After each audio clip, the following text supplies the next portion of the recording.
பனு இஸ்ராயேல் குலத்தாரில் 3 பேர் இருந்தனர்.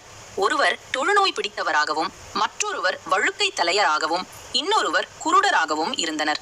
அல்லாஹ் அவர்களை சோதிக்க நாடி வானவர் ஒருவரை அவர்களிடம் அனுப்பினான். அவர் தொழுநோயாளியிடம் வந்து, உனக்கு மிகவும் விருப்பமானது எது என்று கேட்க, அவர், நல்ல நிறம், நல்ல தோள்தான் எனக்கு மிகவும் விருப்பமானவை.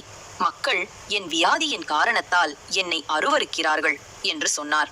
உடனே அவ்வானவர் அவரை தம் கரங்களால் தடவ அந்த வியாதி அவரை விட்டு சென்று விட்டது. அவருக்கு அழகிய நிறமும் அழகிய தோலும் தரப்பட்டன.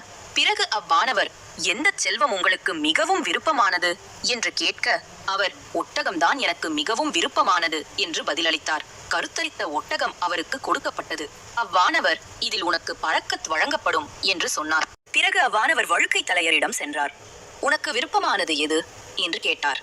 அதற்கு அவர், அழகான முடியும் இந்த வழுக்கை என்னை விட்டு போய்விடுவதும் தான் எனக்கு மிகவும் விருப்பமானது. மக்கள் என்னை அருவருத்து ஒதுக்கி வைத்து விட்டார்கள் என்று சொன்னார். உடனே அவ்வானவர் அவரது தலையை தடவி கொடுக்க அவருக்கு அழகான முடி வழங்கப்பட்டது. அவ்வானவர், எந்த செல்வம் உனக்கு விருப்பமானது என்று கேட்டார். அவர், மாடுதான் எனக்கு மிக விருப்பமான செல்வம் என்று சொன்னார். உடனே வானவர் அந்த வழுக்கை தலையருக்கு கர்ப்பமான மாடு ஒன்றை கொடுத்து, இதில் உனக்கு வளர்ச்சி வழங்கப்படும் என்று சொன்னார். பிறகு அவ்வானவர் குருடரிடம் சென்று, உனக்கு மிகவும் விருப்பமானது எது என்று கேட்டார். அவர், அல்லாஹ் என் பார்வையை எனக்கு திரும்பச் செய்வதும் அதை கொண்டு மக்களை நான் பார்ப்பதும் தான் எனக்கு மிகவும் விருப்பமானது என்று பதிலளித்தார். அவ்வானவர் அவரை தடவிட அல்லாஹ் அவருக்கு அவரது பார்வையை திருப்பித் தந்தான். அவ்வானவர், உனக்கு எந்த செல்வம் விருப்பமானது என்று கேட்க, அவர், ஆடுதான் எனக்கு மிகவும் விருப்பமானது என்று பதிலளித்தார். உடனே அவ்வானவர் அவருக்கு கருவுற்ற ஆடு ஒன்றை கொடுத்தார். தொழு நோயாளியாய் இருந்தவருக்கு ஒரு கணவாய் நிரம்ப ஒட்டகங்களும், வழுக்கை தலையராய் இருந்தவருக்கு ஒரு கணவாய் நிரம்ப மாடுகளும், குருடராக இருந்தவருக்கு ஒரு கணவாய் நிரம்ப ஆடுகளும் பெரும் அளவில் கிடைத்தன.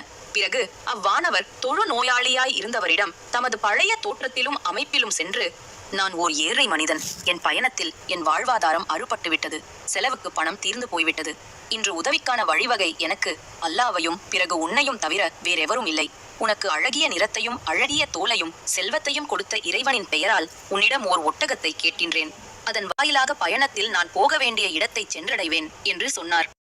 அதற்கு அந்த மனிதர், எனக்கு கடமைகள் நிறைய இருக்கின்றன, எனவே என்னால் நீ கேட்டதை தர முடியாது என்றார்.